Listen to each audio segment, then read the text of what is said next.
नमस्कार, मैं हूं आपके साथ सौमित्र बुद्धकर। स्वदेश आर की शुरुआत करेंगे उस खबर से जिसकी मार से पूरी दुनिया परेशान है और उसका उपाय ढूंढ रही है। हम बात कर रहे हैं महंगाई की। भारत और अमेरिका के बाद दुनिया के दूसरे सेंट्रल बैंकों ने ब्याज दरें बढ़ाई हैं और अब इसी राह पर यूरोपियन यूनियन भी चल पड़ा है। मंदी और महंगाई से निपटने के मकसद से आज ईसीबी यानी यूरोपियन सेंट्रल बैंक ने भी ब्याज दरें बढ़ा दी हैं। ईसीबी ने रेट से 75 बेसिस पॉइंट बढ़ाकर 1.25% कर दिए हैं, जबकि डिपॉजिट फैसिलिटी रेट भी 75 बेसिस पॉइंट बढ़ाकर 0.25% कर दिया गया है। ब्याज दरों में ये अभी तक की सबसे बड़ी बढ़ोतरी है। ईसीबी ने 2024 के लिए महंगाई का अनुमान भी बढ़ा दिया है और 2023 के लिए जीडीपी का अनुमान 2.1% से घटाकर 0.9% कर दिया है। माना जा रहा है कि ईसीबी की अगली बैठकों में ब्याज दरें और बढ़ सकती हैं। ईसीबी के इस कदम का असर बाजार पर पड़ना लाजमी है। यूरोप के बाजार नेगेटिव कारोबार कर रहे हैं और अमेरिका की भी कमजोरी के साथ ही खुलने के संकेत हैं। ब्याज दरों को लेकर ईसीबी के ऐलान के बाद यूरोप के बाजार नेगेटिव हो गए हैं। भारत के बाजार पर इसका असर क्या पड़ेगा, ये तो कल नजर आएगा। फिलहाल हम आपको रेट हाइक को लेकर क्रिस्टीन लगार्ड, जो ईसीबी की चेयरपर्सन है, उन्होंने क्या कहा वो सुनवाते हैं। The Governing Council today decided to raise the three key ECB interest rates by 75 basis points. This major step frontloads the transition from the prevailing highly accommodative level of policy rates towards levels that will ensure the timely return of inflation to our 2% medium-term target. Based on our current assessment, over the next several meetings, we expect to raise interest rates further to dampen demand and guard against the risk of a persistent upward shift in inflation expectations. We took today's decision and expect to raise interest rates further because inflation remains far too high and is likely to stay above our target for an extended period. Looking ahead, ECB staff have significantly revised up their inflation projections, and inflation is now expected to average 8.1% in 22, 5.5% in 23, and 2.3% in 24. और अब रुक करते हैं आज की दूसरी बड़ी खबर का, यानी सेंट्रल विस्टा का। एक नए रंग रूप में सेंट्रल विस्टा लोगों के सामने बनकर तैयार है। उद्घाटन के मौके पर कर्तव्य पथ पर सभी हस्तियां मौजूद हैं। ये सीधी तस्वीरें आप देख रहे हैं दिल्ली से, जहां पर पूरे इंडिया गेट को और सेंट्रल विस्टा एवेन्यू को काफ़ी सुंदर तरीके से सजाया गया है। ताज़ा तस्वीरें आपके सामने हैं। यहाँ पर करीब 19 महीने लगे इस पूरे इलाके को तैयार करने में। अब आपको ये भी बता दें कि राजपथ, जो दिल्ली का जाना माना रास्ता है, उसका नाम बदलकर अब कर्तव्य पथ किया जा रहा है। कल से यानी 9 सितंबर से ये पूरा इलाका जो है वो आम लोगों के लिए खुल जाएगा। करीब 19 एकड़ में यहाँ पर जो एक फैली नहर है उसको भी पुनर्विकासित किया गया है। यहाँ पर 16 पुल बनाए गए हैं।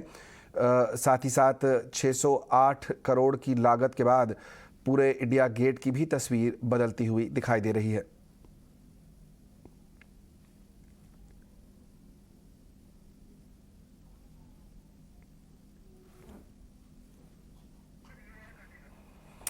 और सेंट्रल विस्टा की नई तस्वीर को लेकर किस तरह के रिएक्शंस आ रहे हैं, ये भी आपको सुनाते हैं। प्रधानमंत्री नेताजी के टैक्स लगा रहा है। हमारा आईएनए परिवार आईएनए अभी जीवित है।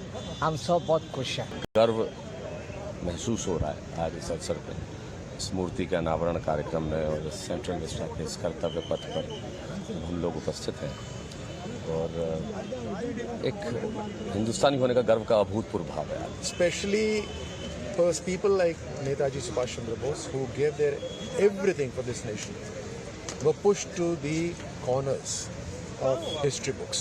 Today he finds the center stage, and again it makes us all so proud that everyone truly responsible for freedom of this country, fighting for the freedom of the country, is now being brought in the attention and the spotlight of the country. Well, today we are for the inauguration, and I think it looks beautiful, and so we are very happy to be here. यहाँ पे सुभाष चंद्र बोस नेताजी का जो statue का unwell करना और साथ साथ ये नए कर्तव्य पथ को अनवील करना, उद्घाटन करना, तो मैं मानता हूँ ये बहुत बड़ा हमारा आज़ादी का अमृत महोत्सव काल का बहुत बड़ा एक कदम है। प्रधानमंत्री जी ने आज राजपथ को जब कर्तव्य पथ कहा है तो इसका सीधा संदेश है कि पहले कर्तव्य बाद में अधिकार। मैं तो समझता हूँ कि राजपथ एक प्रकार से पद चिन्ह था उस कॉलोनियल शासन का जिसने 150-200 वर्ष हम पर राज किया, और आज़ादी के 70 वर्ष के बाद भी उसका नाम उसी तरह से रहा। तो शायद यही कारण है कि हमारी मानसिकता में वो बदलाव नहीं आ पाया जो स्वतंत्र होने के बाद आ जाना था। तो मानसिकता को स्वतंत्रता का एहसास दिलवाने का काम प्रधानमंत्री श्री नरेंद्र मोदी जी ने किया है, उन पद चिन्हों को हटा करके जो अंग्रेजी सरकार के कॉलोनियल रूल के पद चिन्ह हैं।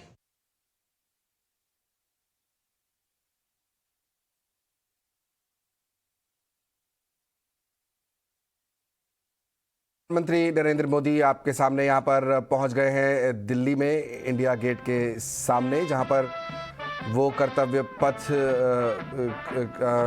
लोगों को समर्पित करेंगे। साथ ही साथ सेंट्रल विस्टा एवेन्यू का जो हिस्सा है उसको भी लोगों को समर्पित करेंगे।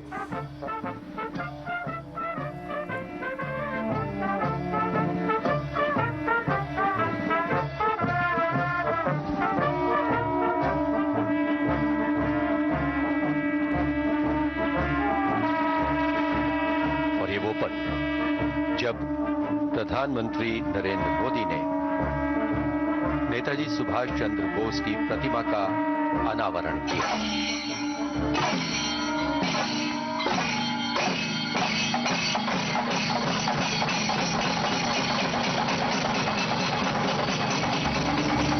नेताजी सुभाष चंद्र बोस की प्रतिमा का अनावरण किया। Flowers of gratitude and remembrance.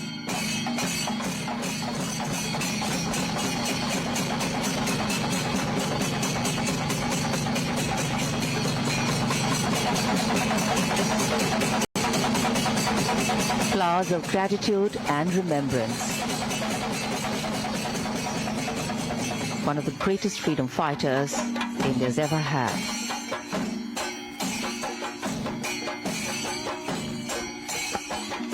जब नेताजी सुभाष चंद्र बोस की विशाल प्रतिमा स्थापित किए जाने की घोषणा की गई थी, तब इस घोषणा का स्वागत करते हुए नेताजी की बेटी अनीता बोस पाक ने कहा था कि नेताजी भारतीयों के दिलों में रहते हैं और आगे भी रहेंगे।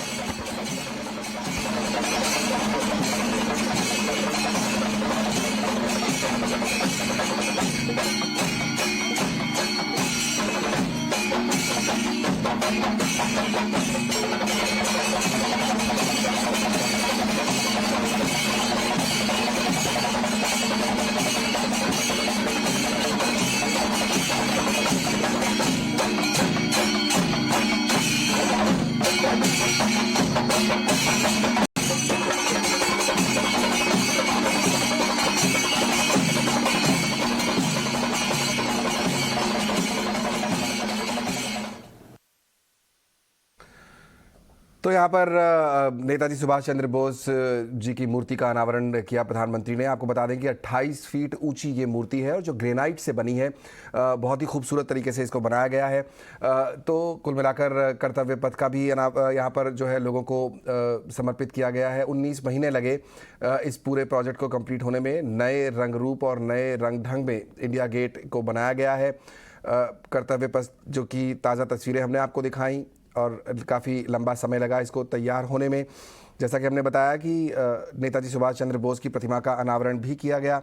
अब से कुछ देर पहले आपने ताज़ा तस्वीरें देखी दिल्ली से, जहां पर प्रधानमंत्री नरेंद्र मोदी जी ने इस प्रतिमा का अनावरण किया है। 28 फीट ऊंची ये मूर्ति है और जो पूरा प्रोजेक्ट है उसको 608 करोड़ की लागत के बाद इंडिया गेट के आसपास की जो तस्वीर बदली गई है। हमारे ठीक पीछे 42 मीटर ऊंचा इंडिया गेट प्रथम विश्व युद्ध एवं अफगान युद्धों में शहीद हुए लगभग 13,000 से अधिक अज्ञात भारतीय सैनिकों के नाम इस पर अंकित। देवी और सज्जनों, आइए आपको सेंट्रल विस्टा एवेन्यू से रूबरू कराते हैं। एक नए परिवेश में देश को दी गई एक अनोखी सौगात। यहां आम जनता की सुविधा के लिए हर संभव स्थान पर वॉकवे का निर्माण किया गया है। आप देख किस प्रकार कैनाल्स पर ब्रिज का निर्माण किया गया है। आज कर्तव्य पथ पर आम नागरिकों के लिए 16.5 किलोमीटर का पैदल मार्ग प्रदान कर रहा कर्तव्य पथ, कहीं भी आपको लॉन पर चलने की बिल्कुल आवश्यकता नहीं। लेडीज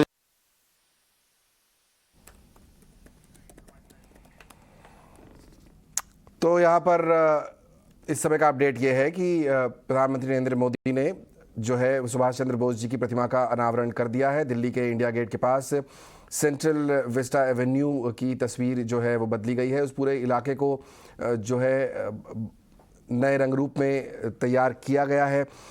कई बदलाव किए गए उस पूरे इलाके में। 19 एकड़ में फैली एक नहर है वहाँ पर, जिसका पुनर्विकास भी किया गया है। यहाँ पर नहर पर 16 पुल बनाए गए हैं। कृषि भवन और वाणिज्य भवन के पास लोग बोटिंग कर सकेंगे। तो कई तरह की सुविधाएं लोगों को दी गई हैं। आपको याद दिला दें कि कल यानी 9 सितंबर को ये पूरा इलाका आम लोगों के लिए खोल दिया जाएगा और सेंट्रल दिल्ली की जो तस्वीर है वो पूरी तरीके से बदल जाती है इस नए प्रोजेक्ट के कंप्लीट हो जाने के बाद।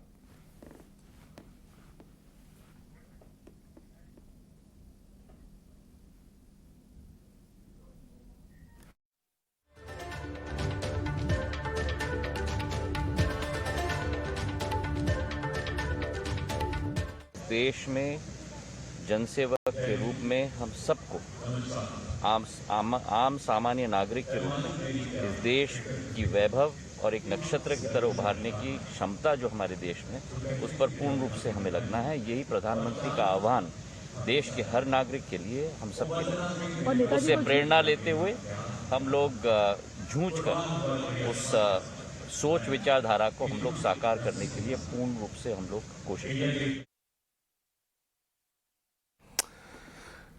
तो दिल्ली की तस्वीर बदलती हुई आपने देखी। आज प्रधानमंत्री मोदी ने जो है सेंट्रल विस्टा एवेन्यू का एक हिस्से को लोगों को समर्पित कर दिया और अब जो है कल से दिल्ली वासी उस पूरे इलाके का फ़ायदा उठा सकेंगे, उस इलाके में घूम सकेंगे। चलिए आगे बढ़ते हैं। हम लोग फिलहाल बात करते हैं शेयर बाजार की।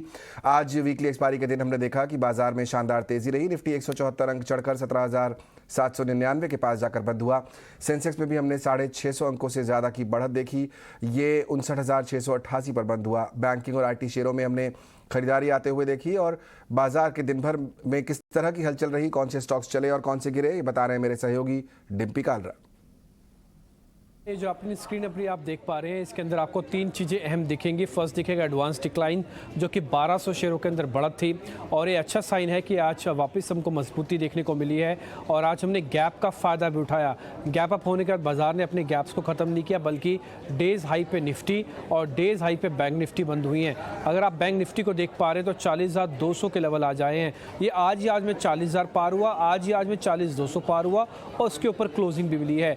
और इस बीच अगर आप निफ्टी को भी देखेंगे तो बिल्कुल लास्ट में चलते चलते ऑलमोस्ट ये भी अपने 17,800 के लेवल के आसपास आके इसने क्लोजिंग दी है। तो कुल मिला के आज के लिए मार्केट का ये कह सकते हैं कि दिन बैंक निफ्टी के लिए एक्स्ट्रॉर्डनरी अच्छा और निफ्टी के लिए भी काफ़ी अच्छा रहा। इन स्पाइट ऑफ दिस कि रिलायंस आज पार्टिसिपेट नहीं कर रहा था, लेकिन उसके बावजूद भी बैंकिंग काउंटर्स में जो निफ्टी और बैंक निफ्टी दोनों का हिस्सा है उन्होंने आज काफ़ी चलाया। मैं एक एक करके आपके सामने टॉप गेनर्स भी लेके आऊँगा, वो अपने आप स्क्रीन पर देखिएगा।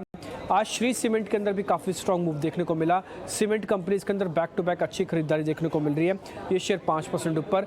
ऑयल मार्केटिंग कंपनीज को आज तेल के गिरने का फायदा अच्छा मिला। BPCL इसके लिए ऊपर आ गया और साथ ही HPCL के अंदर भी हमको अच्छी खासी खरीदारी देखने को मिली है। आज बैंकिंग में एक रुका हुआ एक्सिस बैंक, उसके अंदर काफ़ी स्ट्रॉन्ग मूव आया। आज IT कंपनीज के अंदर भी पुल बैक स्ट्रॉन्ग था और उसमें टेक महिंद्रा ने आज बाजी मारी। ये निफ्टी का आज का टॉप गेनर्स की लिस्ट में शामिल हो गया। ICICI बैंक भी आज बैंक निफ्टी को चलाने में वेटेज वाला शेयर सबसे पहला ये साबित हुआ और इसने आज काफ़ी अच्छा चलाया। अब मैं जरा लूजर्स की कैटेगरी में आता हूँ। आज मार्केट्स के अंदर किसने ज़्यादा परेशानी दी है? आज हिंडाल को नहीं चल पाया। आज एक्चुअली मेटल्स थोड़ा फिर से बैक बर्नर पे चले गए थे। हिंडाल को 2.5% नीचे, टाटा स्टील नीचे गया।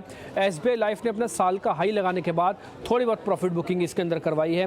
कोल इंडिया, टाटा मोटर्स भी चले हुए नहीं है। ये दोनों शेयर्स के अंदर भी आज हमको कुछ ज़्यादा फायदा हमको देखने को नहीं मिला। SBI लाइफ और टाटा मोटर्स इन दोनों के दोनों कमज़ोर थे। मैं आता हूँ जरा छोटे मझोले शेयर्स की कैटेगरी में, क्योंकि क्योंकि वहाँ पे एक्शन काफ़ी ज़्यादा है। कल भी जब आप बाजार को सपाट देख रहे थे तो छोटे मझोले शेयर्स के अंदर मूव काफ़ी स्ट्रॉन्ग था। उसमें जेके लक्ष्मी सीमेंट की क्लोजिंग आज काफ़ी शानदार रही है। डेज हाई पे इसने बाकायदा क्लोज किया 11% ऊपर। बजाज होल्डिंग्स, ये एक बजाज ग्रुप की कंपनी है जो कि ज़्यादातर बजाज के जितने शेयर्स का मूवमेंट होता है इसके अंदर रिफ्लेक्ट होता है। बजाज होल्डिंग्स के अंदर काफ़ी स्ट्रॉन्ग मूव था। आज एंजल एक ही दिन में 5% से ज़्यादा चल के इसने आज काफ़ी स्ट्रॉन्ग मूवमेंट दिखाया। 111 रुपये की बढ़त आज एंजल में हमको बनते हुए दिखी है। और इंडियन बैंक के साथ साथ सोनाटा सॉफ्टवेयर जो छोटी मझोली कंपनी की मिड कैप कंपनी है इसके अंदर भी काफ़ी स्ट्रॉन्ग मूव हमको बनते हुए दिखा। मिड कैप के लूजर्स भी थे आज लिस्ट के अंदर, मैं जरा उससे भी आपको अवगत कराता हूँ। सरकारी कंपनी है जो एक्सपोर्ट इंपोर्ट के काम आती है, MMTC, इसके अंदर आज हमको नुकसान देखने को मिला। MMTC के अंदर नुकसान था। KRBL जो चावल से जुड़ी हुई कंपनी है ये थोड़ी वॉलेटाइल है, एक रेंज के अंदर बार बार ऊपर नीचे हो रही है, लेकिन आज 5% नीचे। इसके अलावा धानी जो पहले इंडिया बुल वेंचर्स के नाम से जानी थी उसके अंदर भी हमको नुकसान देखने को मिला। और सुजलॉन के अंदर अब प्रॉफिट बुकिंग होना तेज हो गया। ये जो छोटे मझोले शेयर्स जिनकी थोड़े क्वालिटी को लेकर कंसर्न्स थे उनके अंदर वापस से प्रॉफिट बुकिंग होना शुरू हुई है, यानी कि बड़े शेयर आज फिर से मौका फ़ायदा उठाते हुए दिखे। तो कुल मिला के मार्केट के लिए दिन आज का दिन काफ़ी अच्छा रहा। बिल्कुल, काफ़ी अच्छा दिन रहा बाजार के लिए। आज हमने कई एक्सपर्ट से बात भी की। पाइपर सरिका के MD और CEO अभय अग्रवाल का कहना है कि बाजार में लंबी अवधि के निवेशकों के लिए बेहतर मौके हैं। निवेशकों को मैन्युफैक्चरिंग थीम में निवेश के मौके तलाशने चाहिए। हमको तो कोई डिमांड में स्लो डाउन नहीं लग रही है। जो भी RBI ने 2 रेट हाइक्स भी लिए उसके बावजूद रियल एस्टेट, ऑटोमोबाइल्स की डिमांड बहुत अच्छी है, इंक्वायरीज अच्छी है, अब इन्वेंट्री बननी शुरू हो गई है।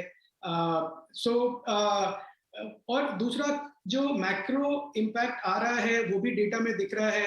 आपने देखा कल या परसों डेटा आया था कि जो एम्प्लॉयमेंट रेट है वो 14 साल के हाई पे है, तो मतलब जॉब्स की कमी नहीं है इस टाइम पे। दूसरा हमने देखा कि जो सर्विसेज PMI है वो भी 20 मंथ हाई पे है, प्री कोविड के हाई से भी ऊपर है। तो अगर रॉ डेटा देखे तो मुझे नहीं लगता कि अर्निंग्स ट्रैजेक्टरी पे कोई भी डाउट होना चाहिए। और अगर हमारा ये एनालिसिस है कि 2024 में जो निफ्टी की अर्निंग्स है वो 1000 रुपए के आसपास होनी चाहिए। तो उस हिसाब से देखें तो मार्केट महंगा नहीं है ऑन हिस्टोरिकल बेसिस। अभी भी हम 17.5-18 टाइम 2024 पे ट्रेड कर रहे हैं, जो महंगा नहीं है। और उसके बियॉन्ड जो अर्निंग्स ट्रैजेक्टरी है वो स्ट्रॉन्ग रहेगी, ऐसी भी उम्मीद है। तो एक अंडर ओन्ड मार्केट है इंडिया। FPIs की सेलिंग काफी 9 महीने तक थी, अब रिवर्स हुई है। तो मुझे लगता है FPI के फ्लोज अगले 3-4 महीने तक आते रहेंगे। डोमेस्टिक फ्लोज भी स्ट्रॉन्ग है, मैक्रो एनवायरनमेंट भी स्ट्रॉन्ग है, और उसके साथ में अर्निंग्स ट्रैजेक्टरी भी अगर स्ट्रॉन्ग रही तो मुझे लगता है ये तो बहुत एक स्ट्रॉन्ग अपॉर्चुनिटी है लॉन्ग टर्म इन्वेस्टर्स के लिए, जो उन्हें मिस नहीं करनी चाहिए। मैन्युफैक्चरिंग में इंडिया का शेयर ग्लोबली इतना कम रहा है कि अब फाइनली एक रियलाइजेशन है गवर्नमेंट लेवल पे भी बड़ी सीरियस और इंडस्ट्रियल लेवल पे भी कि आत्मनिर्भर बनना है तो पहले जो हम अपना इंपोर्ट्स कर रहे हैं बेसिक सिंपल आइटम्स का उसको बंद करें, और दूसरी तरफ मैन्युफैक्चर्ड एक्सपोर्ट्स का भी रेशियो बढ़ाएं। क्योंकि हमारी जो एक्सपोर्ट्स में, ग्लोबल एक्सपोर्ट्स में मैन्युफैक्चरिंग की मार्केट शेयर है वो सिर्फ 1.3% है, जबकि हमारी GDP की मार्केट शेयर 3.1% है। तो यहाँ से ट्रिपल होना मैन्युफैक्चर्ड एक्सपोर्ट्स का अगले 5 साल में, इतना टारगेट सब लेके चल रहे हैं। तो उसमें अपॉर्चुनिटीज बहुत हैं। उसमें ऑटोमोटिव कंपोनेंट्स में है, फार्मास्यूटिकल APIs में है, इलेक्ट्रॉनिक्स है, कंज्यूमर इलेक्ट्रॉनिक्स में है, इंडस्ट्रियल मशीनरी में है। तो ये बहुत सारी अपॉर्चुनिटीज हैं जो हमारी बड़ी कंपनीज हैं जो पूरा फायदा अब उठा सकती हैं इसका। तो मैन्युफैक्चरिंग सेक्टर में बोथ डोमेस्टिक कंजम्पशन और डोमेस्टिक कंजम्पशन से ज्यादा एक्सपोर्ट्स पे हम काफी फोकस कर सकते हैं अभी। ग्लोबल फैक्टर्स की वजह से महंगाई का असर ज्यादा हुआ है। आर्थिक थिंक टैंक एक्रियर कॉन्फ्रेंस में बोलते हुए वित्त मंत्री निर्मला सीतारमण ने कहा कि महंगाई पर काबू पाने के लिए RBI को फिस्कल और मॉनेटरी पॉलिसी समेत दूसरे फैक्टर्स के साथ तालमेल बैठाना होगा। हो सकता है कि ये तालमेल दूसरे विकसित देशों जैसा न हो। Indian economy has, for other reasons, kept managing inflation as not merely a monetary exercise.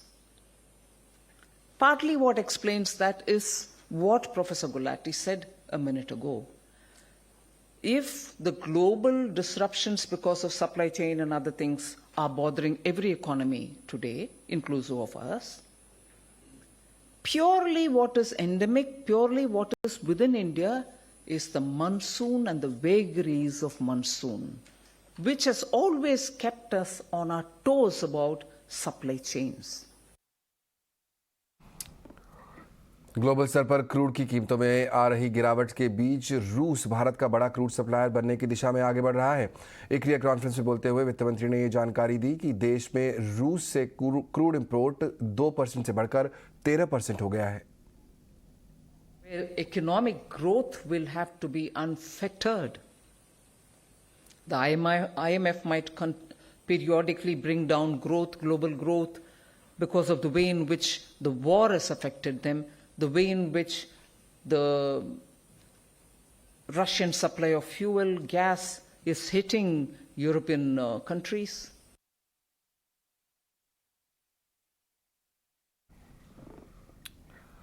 बीते कुछ दिनों में ब्रेंट क्रूड में बड़ी गिरावट देखने को मिली है। इसके पीछे क्या बड़ी वजह है और किन कंपनियों पर इसका असर पड़ रहा है, बताने के लिए मेरे साथ जुड़ रहे हैं मेरे सहयोगी सौमित सरकार।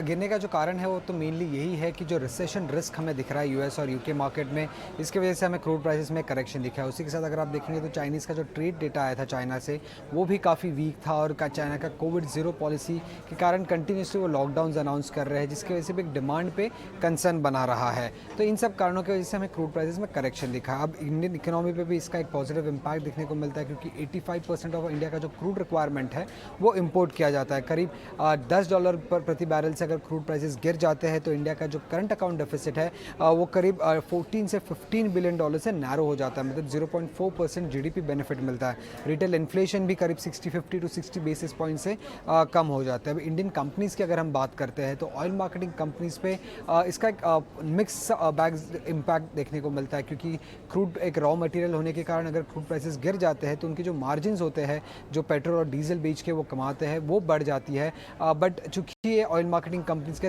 इन्वेंट्री भी होता है तो इन्वेंट्री का जो वैल्यू है वो कम हो जाता है, तो इसलिए इन्वेंट्री लॉसेस भी ऑयल मार्केटिंग कंपनीज़ को बुक करना पड़ता है। अब अगर ऑयल एक्सप्लोरर्स की अगर हम बात करते हैं जैसे कि ONGC, ऑयल इंडिया, तो इनके लिए भी एक नेगेटिव इम्पैक्ट है। क्रूड प्राइस गिर जाने की वजह से उनका रियलाइजेशंस कम हो जाते हैं, इसी कारण उनके मार्जिन्स और नेट प्रॉफिट पे भी एक नेगेटिव इम्पैक्ट देखने मिलता है। और चूँकि अब इनको विंडफॉल टैक्स भी भरना पड़ रहा है तो उसी कारण उनका जो एक्चुअल रियलाइजेशन है वो और भी कम हो जाएगा मार्केट में।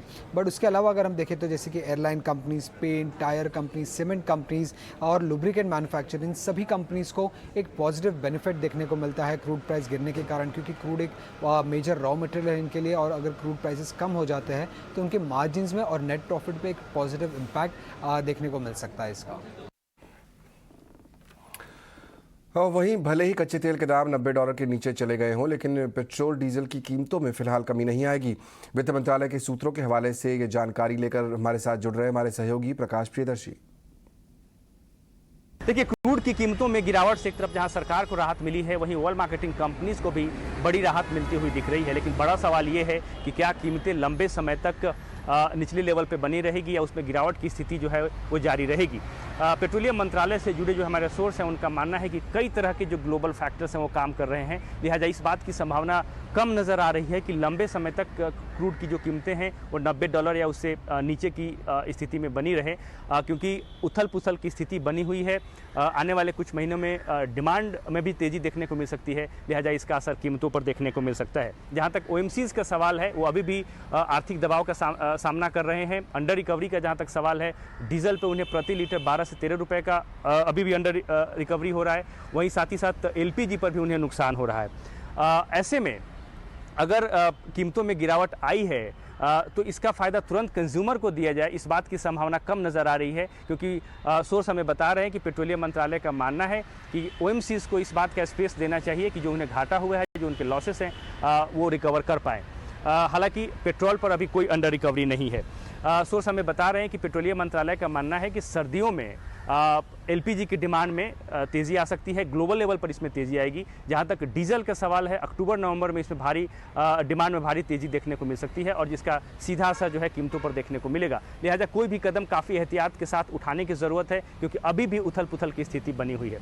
इन सब के बीच में इस बात की संभावना बेहद कम नज़र आ रही है कि तुरंत जो है रिटेल प्राइसेस में कोई रिवीजन हो और इसका फ़ायदा कंज्यूमर को मिले। ग्रीन हाइड्रोजन और रिन्यूएबल एनर्जी को बढ़ावा देने के लिए भारत और यूरोपीय यूनियन मिलकर बेहतर काम कर सकते हैं।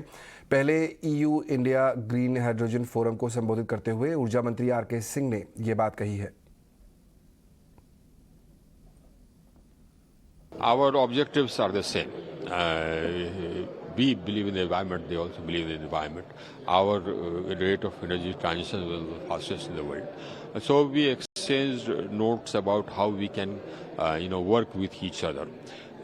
Our requirements, we need green hydrogen hugely. They also need green hydrogen. So we'll work together on green hydrogen. And we'll work together across the entire spectrum of renewable energy, which includes offshore wind, manufacturing of storage, electrolyzers. So we'll work together across the whole gamut of renewable energy capacities and renewable energy horizon. Our interests coincide also in the sense that, we believe that the sources of supply should be diversified so that there is security of supply. So that the European Union also believes that, we also believe that.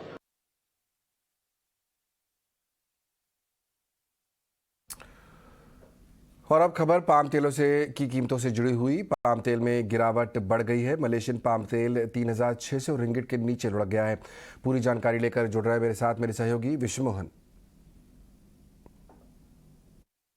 देखिए, खाने के तेल कीमतों में जिस तरह से नरमी आ रही है, इंडियन कंज्यूमर्स के लिहाज से काफ़ी अच्छी खबर है, क्योंकि फेस्टिव सीजन में अगर दाम कम होते हैं और ऐसे समय में जब भारत एक बड़ा इंपोर्टर है, 60% तक इंपोर्ट पर निर्भर है खाने के तेल को लेकर, और ऐसे में दाम अगर कम हो रहे हैं तो भारत के लिहाज से अच्छी खबर है। पाम तेल की कीमतों की अगर बात करें तो हफ्ते भर में 11% तक दाम कम हो चुके हैं, महीने भर में 15% तक की गिरावट यहाँ पर आ चुकी है। इंडोनेशिया और मलेशिया से लग रहा है कि आने वाले महीने में उत्पादन और वहाँ से बढ़ सकते हैं। इन्वेंट्री की बात करें तो मलेशिया की इन्वेंट्री 2020 के अप्रैल के बाद सबसे ज़्यादा हो गए हैं। इंडोनेशिया जो एक्सपोर्ट लेवी वेवर है वो अक्टूबर तक बढ़ा चुका है। तो ये तमाम ऐसे फैक्टर है जो सप्लाई बढ़ रही है लेकिन डिमांड दुनिया भर में कम हो रहा है। चीन में कोविड रिस्ट्रिक्शंस की वजह से वहाँ पर दाम और कम हो सकते हैं और उसका भी असर है कि कीमतों पर यहाँ पर दबाव दिख रहा है। और सिर्फ इंडियन कंज्यूमर्स के लिए नहीं, अगर कंपनियों के लिहाज से बात करें, खास करके HUL, नेस्ले जैसी कंपनियां जिनके इनपुट कॉस्ट में बड़ा योगदान पाम तेल का भी होता है, तो उनके लिए अच्छी खबर है और आने वाले क्वार्टर्स में उनके मार्जिन में 2% तक का फायदा यहाँ पर हो सकता है। तो ओवरऑल कंज्यूमर्स के लिए भी, इंडस्ट्री के लिए लिहाज से और इंडियन इकोनॉमी के लिहाज से पाम तेल कीमतों में गिरावट और बाकी खाने के तेल की कीमतों में गिरावट एक अच्छी खबर है। चलिए सीधे चार में वक्त हो गया एक छोटे से ब्रेक का। जल्द लौटेंगे इस ब्रेक के बाद और बताएंगे आपको अपडेट कि नए आईफोन 14 में क्या है इस बार खास। जल्द लौटते हैं इस ब्रेक के बाद।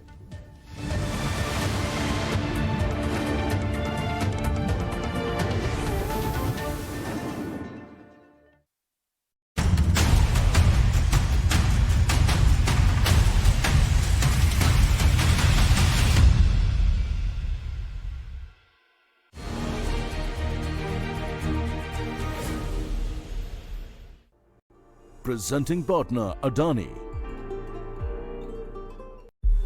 कोशिश के पहले हार मत, सामने कौन है सोच मत, सफलता की चाह रख, खेल जा। संग कोई चले या ना चले, अगर मंजिल तय है तो खेल जा।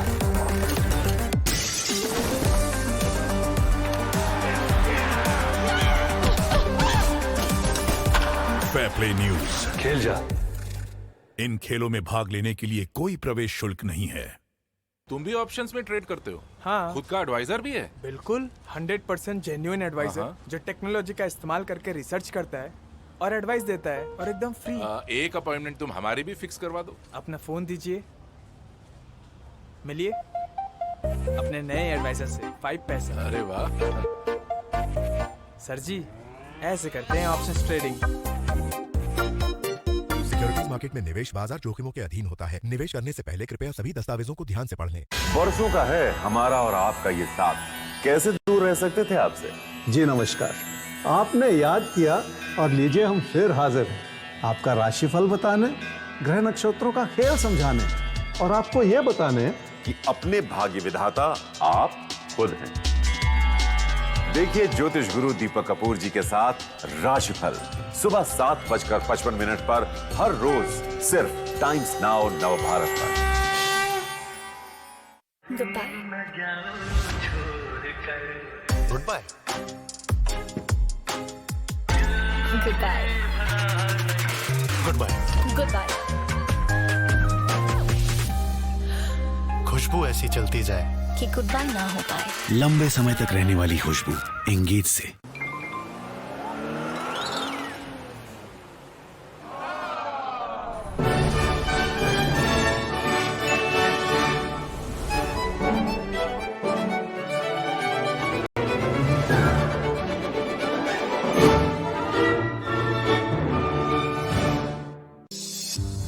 Absolutely anything about the stock market, there is one golden rule, that there are no rules. When history changes, everything changes, and circumstances change.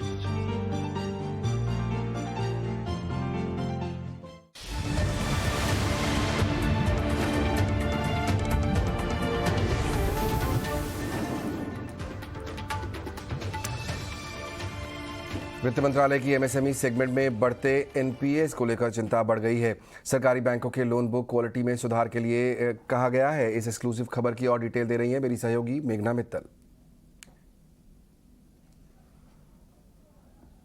जी, जैसा कि अगर हम आरबीआई डेटा देखें तो जो मार्च 2022 का जो डेटा है उसके अकॉर्डिंग जो पब्लिक सेक्टर बैंक्स के एनपीएस हैं, ग्रॉस एनपीएस, वो 5.9% पर है, जो कि एक 6 ईयर लो है। तो उस पॉइंट ऑफ व्यू से देखें तो ये अच्छा ट्रेंड है। लेकिन जो सूत्र अब जानकारी दे रहे हैं कि फाइनेंस मिनिस्ट्री ने ये पाया है एनालिसिस के बाद कि एमएसएमई सेगमेंट में स्पेशली कुछ पब्लिक सेक्टर बैंक्स के एनपीएस 18% तक हैं। इसलिए वो ये इशू फ्लैग करेगी पब्लिक सेक्टर बैंक्स को और उन्हें बोलेगी कि जल्द से जल्द जो एमएसएमई सेगमेंट में वो एनपीएस अपना कम करके लोअर लेवल पर लाएं। उसके अलावा फाइनेंस मिनिस्ट्री हालांकि पब्लिक सेक्टर बैंक्स के जो एनपीएस के जो लोअर लेवल है उससे खुश है, लेकिन वो चाहती है कि जो प्राइवेट सेक्टर बैंक्स है उसके आसपास ही पब्लिक सेक्टर बैंक्स के एनपीएस होने चाहिए। इसलिए लगातार उनकी कोशिश जो है एनपीएस कम करने की वो बनी रहनी चाहिए। अगर हम रिटेल सेगमेंट में देखें तो जो पब्लिक सेक्टर बैंक्स हैं उनके ज़्यादातर जो एनपीएस हैं बिलो 3% है, तो वहाँ पर कोई कंसर्न नहीं है। फाइनेंस मिनिस्ट्री ने ऑलरेडी पब्लिक सेक्टर बैंक्स को बोला हुआ है कि वो अपना क्वालिटी ऑफ क्रेडिट पे फोकस करें। और इससे पहले की जो अकाउंट्स हैं, स्पेशल मेंशन अकाउंट्स 1 और 2 की कैटेगरी में आए जहां पेमेंट्स 31 डेज़ के बियॉन्ड ड्यू हो जाते हैं, उसके पहले ही वो थोड़ा अवेयर रहें इन अकाउंट्स से और उन पर फोकस करें। तो जो बड़ी खबर इस वक्त आ रही है ये है कि फाइनेंस मिनिस्ट्री फ्लैग करने वाली है पब्लिक सेक्टर बैंक्स के जो हाई एनपीएस हैं एमएसएमई सेगमेंट पर और उन्हें कम करने के लिए बोलने वाली है।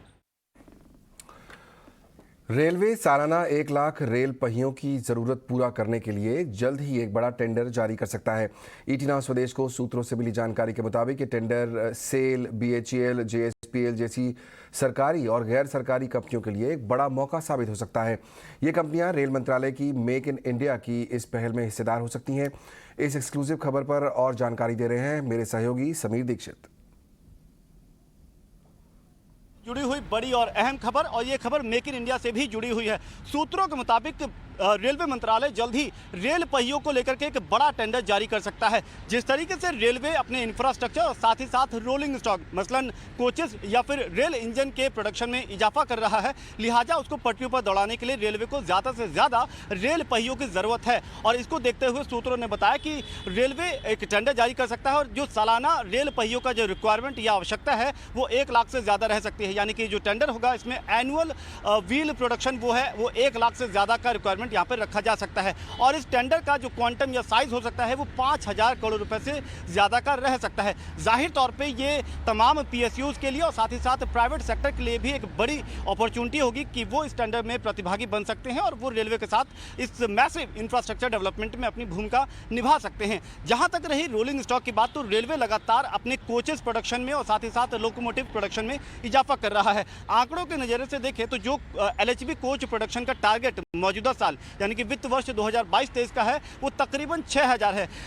5,896 का LHB कोचेस का प्रोडक्शन का टारगेट है, जबकि पिछले साल ये 6200 से ज़्यादा था। इस तरीके से लगातार रेलवे LHB जो कोचेस है उसके प्रोडक्शन में इजाफा कर रहा है। ठीक इसी तरीके से जो लोकोमोटिव्स या फिर इंजन है, इसका जो प्रोडक्शन टारगेट इस साल का रखा है वो 1190 है, तकरीबन 1200 आप मान लीजिए, और ये लगातार इसमें बढ़ोतरी हो रही है। तो ये जो रोलिंग स्टॉक का रिक्वायरमेंट बढ़ रहा है उसको देखते हुए रेलवे रेल पहियों की ज़रूरत को भी पूरा करना चाहता है। तो एक बड़ा टेंडर यहाँ पर रेलवे की तरफ से जारी किया जा सकता है। 1 लाख रेल पहियों की आवश्यकता को देखते हुए ये टेंडर जारी किया जा सकता है और ये तमाम PSUs और प्राइवेट सेक्टर के लिए एक बड़ी अपॉर्चुनिटी होगी कि वो मेक इन इंडिया में भी प्रतिभागी बन पाए। अगली खबर भी रेलवे से जुड़ी हुई है। हाल ही में कैबिनेट से मंजूरी मिलने के बाद रेल लैंड लाइसेंसिंग फीस में पॉलिसी से रेलवे को 5 साल में 30,000 करोड़ रुपए से ज़्यादा का फ़ायदा होने की उम्मीद है।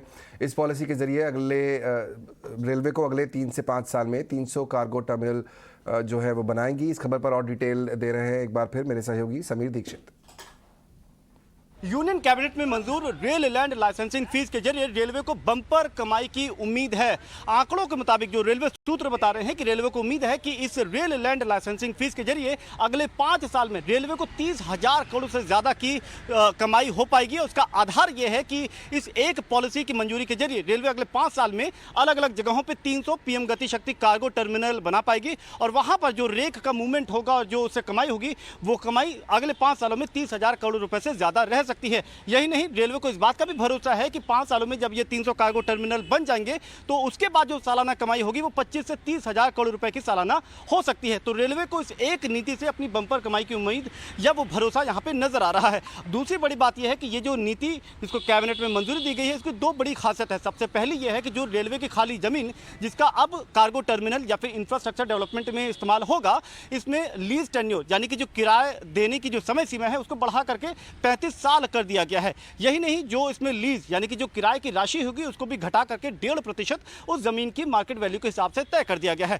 लिहाजा रेलवे को भरोसा है कि इसमें पब्लिक प्राइवेट पार्टनरशिप मॉडल के जरिए काफ़ी डेवलपमेंट हो पाएगा। इसके साथ ही पब्लिक यूटिलिटी में भी इसका एक बड़ा फायदा रेलवे के साथ देश के इंफ्रास्ट्रक्चर में मिल पाएगा। तो इस एक नीति के जरिए रेलवे को भरोसा है कि कमाई में इजाफा तो होगा ही साथ जो इंफ्रास्ट्रक्चर डेवलपमेंट है और इसके अलावा जो लॉजिस्टिक कॉस्ट को कम करने की केंद्र सरकार की योजना है कि उसको 10% से कम करके 8 या 9% तक लाया जाए, उसमें भी ये एक नीति बड़ा कदम या बड़ा फायदा साबित हो सकती है। पॉलिटिकल फंडिंग की आड़ में टैक्स चोरी के मामले में इनकम टैक्स विभाग ने देश में 110 ठिकानों पर छापे मारे हैं। मुंबई में भी 8 जगहों पर छापेमारी की गई है। मामला रजिस्टर्ड अनरिकॉग्नाइज्ड पॉलिटिकल पार्टियों से जुड़ा है। ये करीब 2000 करोड़ की टैक्स चोरी का मामला बताया जा रहा है। इस गड़बड़झाले में लोग छोटी छोटी राजनीतिक पार्टियों को डोनेशन देकर उनसे कैश ले लेते थे। हमारी सहयोगी श्वेता वर्मा ने मुंबई में उस ठिकाने का जायजा लिया जहां पर रेड की गई है।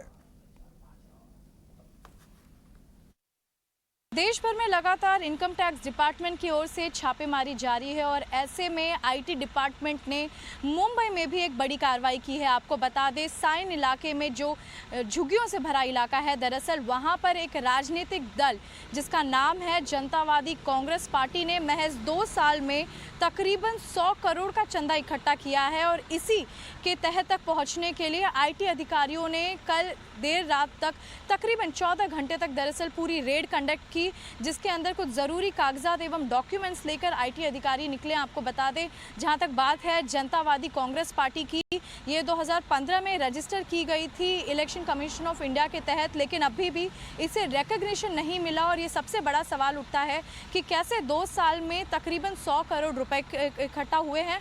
और इसके साथ ही आईटी अधिकारी इस बात की भी छानबीन कर रहे हैं कि कहाँ टैक्स चोरी हुई और फाइनेंशियल ट्रांजैक्शंस में कहाँ दिक्कतें आई हैं। कल सवेरे 7:15 बजे।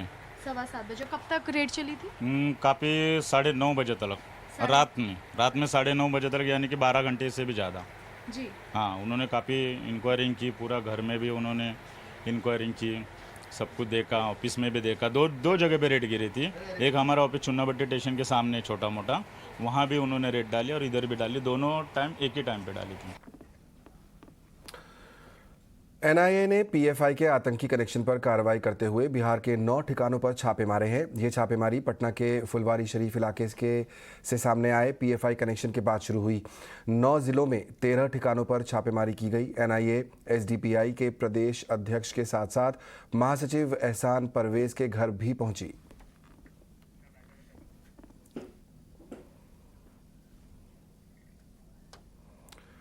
कांग्रेस के भारत जोड़ो अभियान के बाद अब आम आदमी पार्टी की मेक इंडिया नंबर 1 यात्रा दिल्ली के सीएम अरविंद केजरीवाल ने हरियाणा के हिसार से शुरू की है।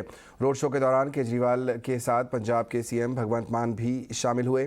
केजरीवाल और मान एक जनसभा को संबोधित करने का उनका कार्यक्रम भी था।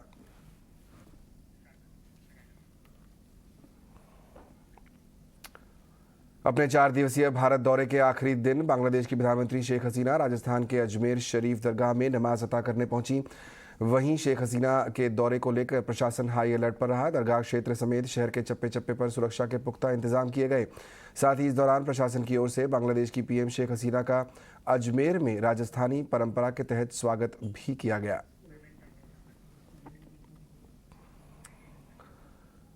और अब बात आईफोन 14 की नई सीरीज की। जानते हैं मोबाइल इंडस्ट्री में ये फोन कैसे गदर मचाने वाले हैं। पेश है हमारा स्वदेश विशेष।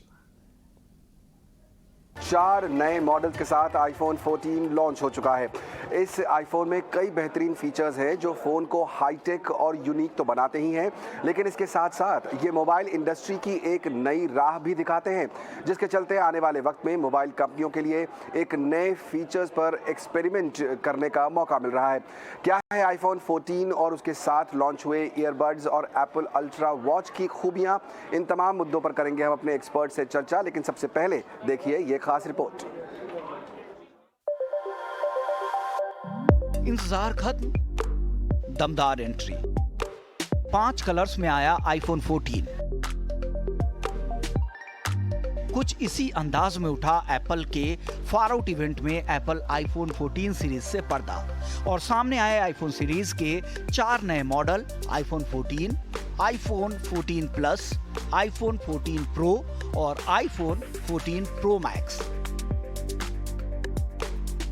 मिडनाइट, स्टारलाइट, नीला, बैगनी और लाल कलर्स में फोन काफी स्टाइलिश है और एक से बढ़कर एक फीचर्स के साथ ये फोन लॉन्च हुए हैं।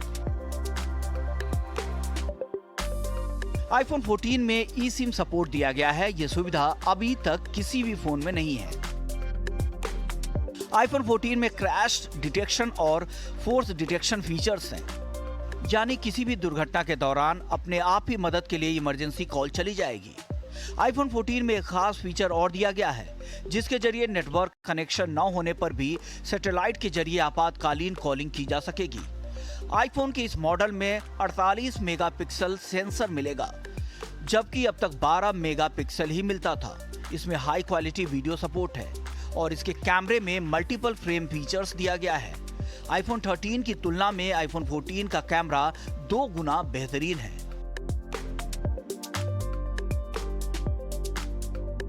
इसके अलावा इस इवेंट में एप्पल ने अपने नए ईयरबड्स एप्पल ईयरपॉड्स प्रो 2 को लॉन्च कर दिया है। ईयरपॉड को 100% रिसाइकल मटेरियल से तैयार किया गया है, जिसकी कीमत 26,900 रुपए रखी गई है। ईयरपॉड प्रो के साथ इस बार कुल 30 घंटे की बैटरी लाइफ मिलेगी, जबकि बिना केस के 6 घंटे का बैकअप मिलेगा। एप्पल ने आईफोन 14 के साथ एप्पल वॉच अल्ट्रा को भी लॉन्च किया है, जिसका डिस्प्ले सबसे बड़ा और ब्राइट है। इस वॉच में एक्शन बटन दिया गया है, जो कई फीचर्स का क्विक एक्सेस उपलब्ध कराता है, जिसमें हार्ट रेट ट्रैकिंग, ईसीजी और blood oxygen apps, activity rings और कई हेल्थ, सेफ्टी और नेविगेशन फंक्शंस मिलते हैं। इस वॉच में अब तक की सबसे लंबी 36 घंटों तक की बैटरी बैकअप दी गई है। वहीं आईफोन के पुराने मॉडल की बिक्री न थमे, इसके लिए कीमत में कटौती भी की गई है और कंपनी ने कुछ आईफोन को बंद भी कर दिया है। ईटी नाउ स्वदेश।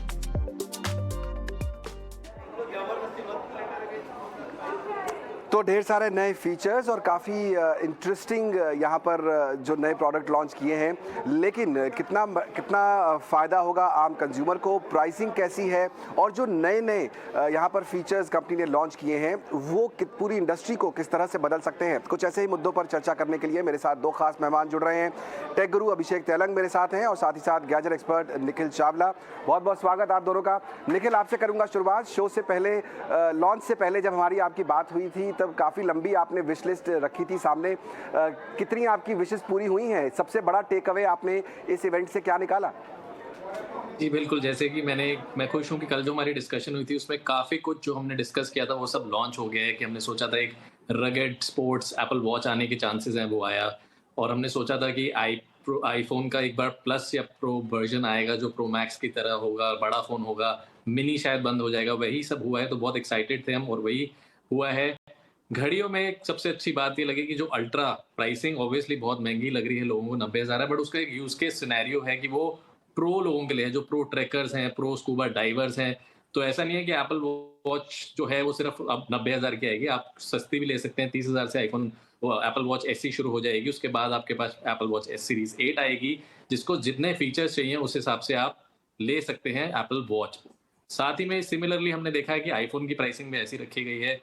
आप और मैं जब कल बात कर रहे थे सोच रहे थे कि शायद सस्ता हो जाए, बट सस्ता नहीं, बट आई एम हैप्पी कि ऑलमोस्ट सिमिलर प्राइसिंग रखी गई है, क्योंकि काफ़ी कुछ ऐड किया है। प्रो के प्राइसिंग बढ़ गए हैं 10,000 रुपये हर वेरिएंट के, क्योंकि प्रो में काफ़ी कुछ नया है, डिज़ाइन में भी चेंजेस हैं, कैमरा मॉड्यूल भी चेंज हुआ है, प्रोसेसर भी चेंज हुआ है, जो सैटेलाइट कनेक्टिविटी ऐड कर दी गई है वो एक यूनिक फीचर है। जो ई सिम कर दिया है यूएस वर्जन को, जैसे कि यूएस में अब सिम ट्रे नहीं आएगी, सिर्फ जो आप अब ई सिम एक्टिवेट कर पाएंगे। जो लोग इंडिया से बोलते थे अपने फैमिली फ्रेंड्स को कि यूएस से फ़ोन लेना, अब उनको ध्यान रखना पड़ेगा कि उसमें सिर्फ ई सिम चलेगा और नॉर्मल सिम नहीं चलेगा। तो ये सब चीज़ें चेंज हुई हैं। एयरपॉड्स प्रो 2 एक्सपेक्टेड थे आएंगे, डिज़ाइन कोई चेंज नहीं किया उसमें, उसकी जो अंदर की जो इंटरनल्स हैं उसको बेटर कर दिया है, प्रोसेसर उसका चेंज कर दिया है, थोड़ा सा बेटर कर दिया है बैटरी लाइफ को, और जो उसका नॉइस कैंसलेशन था उसको इम्प्रूव है। तो ओवरऑल जो लॉन्च में हर चीज़ हुई है वो इंक्रीमेंटल अपडेट था, अदर देन द प्रो और जो एप्पल वॉच अल्ट्रा आई है। बाकी सब कुछ एक इंक्रीमेंटल अपडेट है, कोई एकदम ग्राउंड ब्रेकिंग चेंज नहीं कह सकते, बट प्रो आईफोन्स और Apple Watch Ultra is definitely something that had the whole world say wow, because जो नॉच भी चेंज करी है प्रो में, उसको उन्होंने जो नया नाम दिया है डिस्प्ले आइलैंड का जो बनाया है उसको, और उसमें यूजर इंटरफेस कैसे वो उसके अंदर यूज करेंगे। और मैं देखना चाहता हूँ कि थर्ड पार्टी ऐप डेवलपर्स वो कैसे उसके अंदर नई नई चीज़ें कर पाते हैं, और काफ़ी फैसिनेटिंग लग रहा था देख के। कई लोग तो ट्वीट कर रहे थे कि सिर्फ इसी के लिए मैं ये आईफोन प्रो मॉडल खरीद लूंगा। एंड कैमरा में तो डेफिनेटली प्रो मॉडल में बहुत इंप्रूवमेंट्स आए हैं। काफ़ी सालों बाद 12 मेगापिक्सल से सीधा आईफोन ने जंप लिया 48 मेगापिक्सल में, जो आज तक 12 मेगापिक्सल ही चल रहे थे काफ़ी सालों से, because Apple always said it's not about megapixel, it's about what your camera can do. तो वो सब इंप्रूवमेंट्स देख के काफ़ी एक्साइटमेंट है।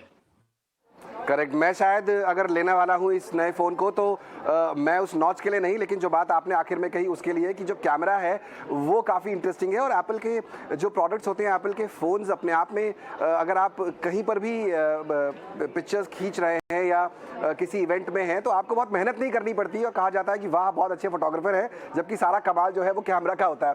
अभिषेक, आपको करूँगा चर्चा में शामिल। सबसे बड़ा टेक अवे आपके हिसाब से क्या रहा? कई सारी जो इंटरेस्टिंग फीचर्स जो लेकर आई है कंपनी इस बार, की सैटेलाइट से कनेक्ट हो जाएगा आपका फ़ोन, इमरजेंसी सिचुएशन में जो है आप इमरजेंसी सर्विसेज को कनेक्ट कर पाएंगे। कितना गेम चेंजर होगा ये सौमित्र, यहाँ पर मैं टेक अवे जो सबसे बड़ा है वो टेक अवे तो ये है कि 5 साल के लंबे इंतजार के बाद फाइनली आईफोन और इंडस्ट्री को ये समझ में आने वाला है कि दरअसल ये जो नॉच है, जो आजकल के हर स्मार्टफोन के अंदर छोटा सा जो काला धब्बा देखने को मिलता है, इसका सदुपयोग किस तरीके से हो सकता है। सबसे बड़ा की टेक अवे तो यही है इस पूरे लॉन्च का। और जहां पर निखिल ने कहा 4 आईफोन लॉन्च हुए हैं, मेरे हिसाब से तो सिर्फ 3 नए आईफोन लॉन्च हुए हैं। एक थोड़ा पुराना है 14 प्लस, जो कि बड़े स्क्रीन साइज में आपको आईफोन 14 मिनी को बड़ा करके दे दिया गया है। बाकी उसमें फीचर्स प्रोसेसर वाइज तो वही पुराना जो आईफोन 13 में देखने को मिलता था वही है, और हाँ लेकिन जो प्रो सीरीज है उसमें बहुत बदलाव किए गए हैं। तो इनमें मैं यहाँ पर दो चीजें बताना चाहूंगा कि देखिए, पहली चीज तो ये कि इसमें कुछ एक ऐसे बदलाव हैं जो पूरी इंडस्ट्री को बदल के रख देंगे। अब आप देखिएगा आने वाले कुछ एक हफ्तों में, महीनों में आपको सारे स्मार्टफोन्स में, एंड्रॉइड स्मार्टफोन्स में भी आपको धीरे धीरे इस तरीके के ट्रेंड्स देखने को मिलेंगे जो यहाँ पे ये आईफोन 14 प्रो सीरीज ने किया। एक तो सबसे पहले जो डायनामिक आइलैंड, जो नॉच का सदुपयोग है, वो एप्पल ने भी थर्ड पार्टी डेवलपर्स के लिए छोड़ के रखा हुआ है कि इसको किस तरीके से और ज्यादा एनरिच, एनहांस किया जाए। तो आने वाले वक्त में हर ऐप के हिसाब से ये कस्टमाइज होगा, और जाहिर सी बात है जो ऐप डेवलपर्स हैं वो सिर्फ एप्पल के लिए थोड़ी ना ऐप बनाते हैं, वो एंड्रॉइड के लिए भी बनाते हैं। तो ये जो डायनामिक आइलैंड या नॉच का सदुपयोग जो मैं कहूंगा, ये धीरे धीरे आपको एंड्रॉइड फोन्स में भी देखने को मिलेगा। तो यहां से इंडस्ट्री चेंज होने वाली है। दूसरी चीज है सैटेलाइट कॉलिंग वाली जो ये फीचर है, ये अभी काफी इंटरेस्टिंग है, लेकिन एप्पल ने यह भी कहा है कि ये लोकली अपनी तरफ से ही इसको सारा मैनेज करेगा। ये जो सैटेलाइट कॉलिंग की जो सर्विसेज होंगी, तो कितना एप्पल दुनिया भर में इतने आईफोन्स बिक रहे हैं और उसमें से कितने सैटेलाइट कॉलिंग फीचर्स को ये एप्पल मैनेज कर पाता है, तो एप्पल के लिए खुद के लिए बहुत बड़ा चैलेंज होगा। लेकिन हाँ, ये एक फीचर ऐसा है जो अब आने वाले वक्त में पूरी इंडस्ट्री में आपको धीरे धीरे फ्लैगशिप डिवाइसेस में आपको देखने को मिलेगा। तो ये एक अच्छी चीज है। और तीसरी चीज, जो क्रैश डिटेक्शन, जो सेंसर्स दिए हुए हैं, टिम कुक ने आज से करीब 4-5 साल पहले अपने WWDC के इवेंट में कहा था कि फोकस अब ज्यादा हार्डवेयर के मुकाबले सर्विसेज पे ज्यादा जाएगा। तो आपका फोन, दरअसल मकसद उसका ये था कि फोन एक ऐसा डिवाइस हो जाएगा जो आपको आपके लाइफ की हर एक सिचुएशन में आप के काम का गैजेट साबित होगा। तो जाहिर सी बात है क्रैश डिटेक्शन, ये फीचर बहुत काम में आने वाला है।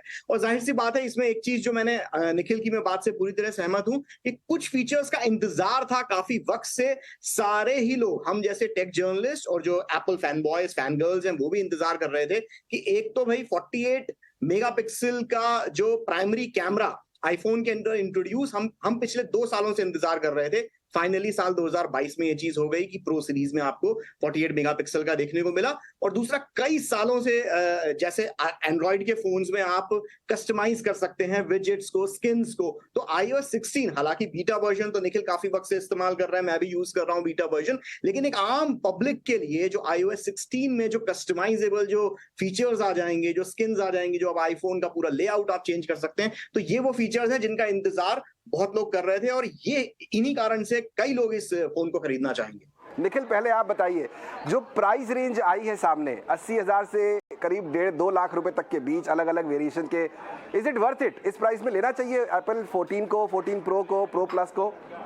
जी बिल्कुल, मैं कल भी आपसे ये बात कर रहा था कि एप्पल की डिवाइस में जो लॉन्जेविटी होती है कि 5 साल तक आपको सॉफ्टवेयर अपडेट मिलेगा, जो उसकी हार्डवेयर की बिल्ड क्वालिटी है कि फोन गिर के, वो एड में खुद दिखाते हैं कि फोन गिर गया है टेबल से बट उसको कोई क्रैक नहीं है, सिरेमिक शील्ड जो उसका डिस्प्ले है, और जो उसके सॉफ्टवेयर ऑप्टिमाइजेशंस हैं, और जो काइंड ऑफ हार्डवेयर वो आपको देता है, आपको कभी भी नहीं लगेगा कि आप एक्स्ट्रा वैल्यू दे रहे हैं जितना आप डिजर्व करते हो। तो आपको लगेगा कि हाँ, क्योंकि आप उस फोन से इतना कुछ कर पाएंगे।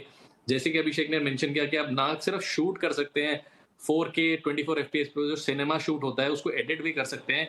और आजकल जो ज्यादा कंटेंट क्रिएटर हैं वो आईफोन ही प्रेफर करते हैं, including me and Abhishek. And मैंने काफी सारे ऑटोमोटिव के शूट्स, जो गाड़ियों के फॉलो शॉट्स हैं, आईफोन से ही शूट प्रेफर करता हूं मैं, क्योंकि आप आराम से उनको शूट कर सकते हैं इजीली।